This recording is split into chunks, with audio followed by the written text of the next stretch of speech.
Hello दोस्तों, अगर आपको रॉयल राजस्थान पंजाब किंग के बीच में खेला गया 2024 का 65वां सबसे बड़े रोमांचक मुकाबला पसंद आए तो वीडियो को लाइक जरूर कर देना। इस वीडियो का लाइक का टारगेट है 900 का। बात करें 2024 के इस 5वें सबसे बड़े रोमांचक मुकाबले में आईपीएल के इतिहास की दो सबसे बड़ी टीमें भिड़ी। इस बार संजू सैमसन रॉयल राजस्थान के सामने सेमीकरण पंजाब की टीम खड़ी थी। इस रोंगटे खड़े कर देने वाले मुकाबले में राजस्थान के कप्तान संजू सैमसन ने टॉस जीता और पहले बल्लेबाजी करने का फैसला लिया। पंजाब की टीम ने पहले गेंदबाजी के लिए आमंत्रित किया। उसके बाद रनों की बारिश के इरादे से राजस्थान के दो दिग्गज ओपनर बल्लेबाज मैदान में उतरे। यशस्वी जायसवाल, कोयल कैमडूर कंधों पर इस मुकाबले में अपनी टीम को विस्फोट अपनी शुरुआत दिलाने में बहुत बड़ी जिम्मेदारी थी। यशस्वी जायसवाल पारी के पहले ही गेंद में एक शानदार चौका लगाकर सेमीकरण ने लगा दिया, लेकिन पंजाब के कप्तान सेमीकरण ने इसी पारी के पहले ओवर में यशस्वी जायसवाल को क्लीन बोल्ड कर दिया। यशस्वी जायसवाल 4 गेंदों के अंदर 4 रन बनाकर आउट हो गए। यशस्वी जायसवाल जल्दी आउट हो जाने के बाद में अब राजस्थान की टीम की तरफ से कप्तान संजू सैमसन मैदान में उतरे। फिर यहाँ सेट हो चुके कॉलर में कैमडोर कप्तान संजू सैमसन ने मिलकर एक महत्वपूर्ण साझेदारी बनाना शुरू कर दिया। कप्तान संजू सैमसन मुकाबले के अंदर गजब के फॉर्म में नजर आ रहे थे। फिर आते कप्तान संजू सैमसन ने पारी के चौथे ओवर में शानदार चौके लगाकर दिए और दूसरे ओवर में राजस्थान में नए ओपनर बल्लेबाज टीम के कोले बखूबी नहीं पा रहे थे, लेकिन इसके बावजूद पंजाब की गेंदबाजी में साझेदारी ज़्यादा खुलकर बल्लेबाजी नहीं करने दी और इस वजह से दबाव में राजस्थान साझेदारी दिखने लगा था। तभी गेंदबाजी पर आए नेतन एटिलिस सेट हो चुके राजस्थान के कप्तान संजू सैमसन राहुल क्या तो कैच आउट कर दिया गया। संजू सैमसन 15 गेंदों के अंदर 18 रन बनाकर आउट हो गए।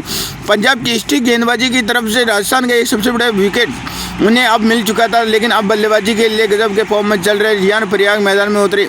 लेकिन तभी अगले ही ओवर में दूसरे छोर पर सेट हो चुके राजस्थान के ओपनर बल्लेबाज टॉम कोलर कैमडोर राजस्थान के चेयर शर्मा के हाथों कैच आउट कर दिया गया और 23 गेंदों के अंदर 18 रन बनाकर आउट हो गए। अब राजस्थान की बल्लेबाजी में सेमीकरण खतरनाक कप्तानी पंजाब की लाजवाब गेंदबाजी राजस्थान की टीम की पूरी तरह से बैकफुट पर धकेल दिया और बल्लेबाजी रविचंद्र अश्विन मैदान में भेजा गया। फिर यहाँ रियान पराग रविचंद्र अश्विन राजस्थान में डगवा गई पारी को संभाला। पंजाब की खतरनाक गेंदबाजी में पलटवार करना शुरू कर दिया। रियान पराग रविचंद्र अश्विन ये जोड़ी अब लगातार इस मुकाबले में पंजाब की गेंदबाजी बड़े शॉट खेल रही थी। पारी के 12वें ओवर में गेंदबाजी पर आए राहुल चेर इस रविचंद्र अश्विन ने 2 चौके लगाकर शानदार लगा दिए और वही दूसरे छोर पर रियान पराग गजब की बल्लेबाजी कर रहे थे। देखते ही देखते दोनों के 50 रनों की लाजवाब साझेदारी पूरी हो गई और लेकिन फिर गेंदबाजी पर आए यशदीप सिंह सेट हो चुके रविचंद्र से शशांक सिंह के हाथों कैच आउट कर दिया गया। 19 गेंदों के अंदर 28 रन बनाकर आउट हो गए। अर्शदीप सिंह महत्वपूर्ण मौके पर आकर राजस्थान की इस खतरनाक साझेदारी को तोड़ दिया, लेकिन अब बल्लेबाजी के लिए ध्रुव जैल मैदान में उतरे। लेकिन ध्रुव जैल उनकी पहली गेंदबाजी पर कप्तान समूह हरप्रीत बराड़ गया तो कैच आउट कर दिया गया। ध्रुव जैल बिना खाता खोले आउट हो गए। अब फिर बाद में पंजाब की गेंदबाजी लाजवाब प्रदर्शन कर रही राजस्थान की खतरनाक दबाव में डाल दिया। राजस्थान की अब आधी टीम आउट हो चुकी थी। बल्लेबाजी के लिए रोमन पावल मैदान में उतरे। रोमन पावल पहले ही गेंद में एक शानदार चौका लगा दिया, लेकिन तभी गेंदबाजी पर आए राहुल चेर बल्लेबाजी रोमन पावल अगले ही गेंद कैच आउट कर दिया गया और पावल 5 गेंदों के अंदर 4 रन बनाकर आउट हो गए। अब राजस्थान की बल्लेबाजी में बहुत बड़ी मुसीबत में थी। दूसरे छोर पर रियान पराग सेट हो चुकर बल्लेबाजी कर रहे थे, लेकिन उनके साथ कोई नहीं दे पा रहा था। अब परेडा बल्लेबाजी के लिए भेजा गया, लेकिन दूसरे सेट पर सेट हो चुके रियान पराग मुकाबले के धमाकेदार बल्लेबाजी कर रहे थे और अपनी अकेले ही दम पर आगे बढ़ा रहे थे। लेकिन तभी दूसरे छोर पर बल्लेबाजी कर रहे डोवन परेरा असल पटेल ने राइसुलर के हाथों कैच आउट कर दिया गया।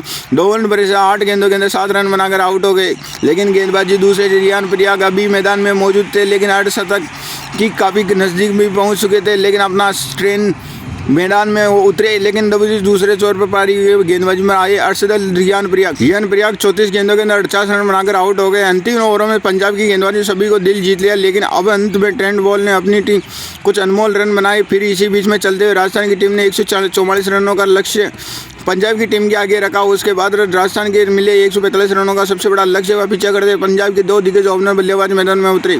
प्रभु सिमरन और जॉनी ब्रिस्टो के कंधों पर मुकाबले में अपनी टीम को विस्फोट अपनी शुरुआत दिलाने में बहुत बड़ी जिम्मेदारी थी, लेकिन पहले ओवर में विकेट मिलने में मैसूर हो चुके ट्रेंट बॉल मुकाबले में प्रभु सिमरन ने अपनी पहले ओवर में यदुराज चहल के तो कैच आउट कर दिया गया और 6 गेंदों के अंदर 6 रन बनाकर आउट हो गए। ये जल्दी आउट हो जाने के बाद में पंजाब की टीम की तरफ से रायल रूसो को बल्लेबाजी के लिए भेजा गया। रायल रूसो ने अंत ही 3 शानदार चौके लगा दिए, विकेट निकाल लिए और ट्रेड बॉल के अगले ही ओवर में दी, लेकिन तभी गेंदबाजी पर आए आवेश खान पारी के 5वें ओवर में पूरा मुकाबला पलट दिया। अपने इस ओवर में तीसरी गेंद पर रायल रूसो यशस्वी जायसवाल के हाथों कैच आउट कर दिया गया और 13 गेंदों के अंदर 22 रन बनाकर आउट हो गए। आवेश खान यहीं पर रुक जाते हैं और विकेट गिरने के बाद बल्लेबाजी के लिए करने डालने आए इनफॉर्म शशांक सिंह।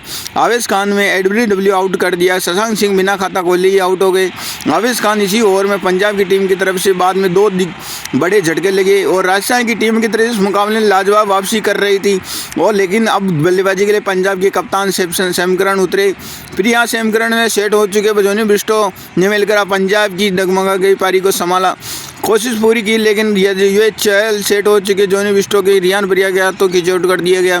22 गेंदों के अंदर 14 रन बनाकर आउट हो गए। राजस्थान की गेंदबाजी अब गजब के प्रदर्शन में आ रही थी और शानदार बल्लेबाजी कर रहे मुकाबले में एक फुट पे धकेल दिया। अब बल्लेबाजी के लिए जितेश शर्मा मैदान में उतरे। फिर यहाँ सेट हो चुके कप्तान सैम करन जितेश शर्मा ने मिलकर पंजाब के दबाव में चल रही पारी को संभाला। एक महत्वपूर्ण साझेदारी बनाना शुरू कर दिया। राजस्थान की टीम की तरफ से गजब की गेंदबाजी दिख रही थी, लेकिन गेंदबाजी में पंजाब के यही है। दोनों बल्लेबाज मैदान में पूरी तरह से सेट हो चुके। कप्तान सैम करन मुकाबले में अपनी टीम के लिए लाजवाब बल्लेबाज कप्तानी कर रहे थे और दूसरे छोर पर जितेश शर्मा राजस्थान की गेंदबाजी लगातार बड़े शॉट खेल रहे थे। और साथ में यही इसी पारी के 15वें ओवर में गेंदबाजी पर आए रविचंद्र अश्विन, जितेश शर्मा धमाकेदार लगा दिए और इसी के साथ में 50 रनों की साझेदारी पूरी हो गई। सैम करन जितेश शर्मा ने मिलकर अपनी टीम को 111 रनों तक पहुंचा लिए, लेकिन तभी गेंदबाजी पर आई जो चहल सेट हो चुके जितेश शर्मा को रियान परिया गया तो खींच आउट कर दिया गया। जितेश शर्मा 20 गेंदों के अंदर 22 रन बनाकर आउट हो गए। अभी पंजाब के कप्तान सैम करन मौजूद थे, लेकिन जिस वजह से राजस्थान की टीम पर अभी दबाव कम नहीं हुआ था, पंजाब की कम नहीं हुआ था। पहले ही जीत के लिए आखिरी 4 गेंदों के अंदर 33 रनों की जरूरत थी। अब विकेट गिरने के बाद आतुष शर्मा मैदान में उतरे, लेकिन तभी पारी के 17वें ओवर में आवेश खान डालने आए। आवेश खान के इसी ओवर में पंजाब की इन दोनों बल्लेबाजों को मिलकर 8 रन बना लिए, लेकिन जिस वजह से अब आखिरी 3 ओवरों के अंदर पंजाब को जीत के लिए 25 रनों की जरूरत थी और जो दबाव में लगातार राजस्थान की गेंदबाजी पर बढ़ने लगा। अब पारी के 18वें ओवर में संजीव शर्मा डालने आए, लेकिन संजीव शर्मा ने इसी ओवर में कप्तान सैम करन के शानदार चौका लगा दिया और इसी के साथ मुकाबले के गजब का अर्धशतक पूरा कर लिया। वही इसी ओवर में 10 रन मिल गए। अब आखिरी 2 ओवरों के अंदर मात्र 15 रनों की जरूरत थी और मुकाबला राजस्थान के हाथ से निकलता जा रहा था। अब पारी के 19वें ओवर में आवेश खान डालने आए, लेकिन आवेश खान के इसी ओवर में कप्तान सैम करन ने आतुष शर्मा ने मिलकर गजब की बल्लेबाजी करके दिखाई, दोनों शानदार लगा दिए। इसी के साथ ही रोमांचक महामुकाबले 5 विकेट गिरने के बाद अपने नाम कर दोस्तों राजस्थान की गेंदबाजी सैम करन। मुकाबले के अंत में पंजाब की बल्लेबाजी कड़ी टक्कर, लेकिन इसके बावजूद पंजाब के कप्तान सैम करन गजब की बल्लेबाजी कप्तानी कर रहे थे और राजस्थान की गेंदबाजी भारी पड़ी और पंजाब के कप्तान सैम करन ने इस मुकाबले के अंदर 41 गेंदों के अंदर 63 अद्भुत पारी खेली और गेंदबाजी में वक्त कप्तान सैम करन 2 सबसे बड़ी विकेट निकालने दोस्तों अपने पंजाब के कप्तान सैम करन के साथ साथ बल्लेबाजी का प्रदर्शन लगा दिए और साथ में और आप लाजवाब ऑलराउंडर प्रदर्शन कर रहे। आप 10 में से कितने अंक देना चाहोगे? और ऐसे मुकाबले के अपडेट आपको मिलते रहेंगे हमारे YouTube चैनल पर, इसलिए चैनल को लाइक एंड सब्सक्राइब जरूर करना। मिलते हैं नए वीडियो में नए टॉपिक के साथ, तब तक के लिए जय हिंद, वंदे मातरम।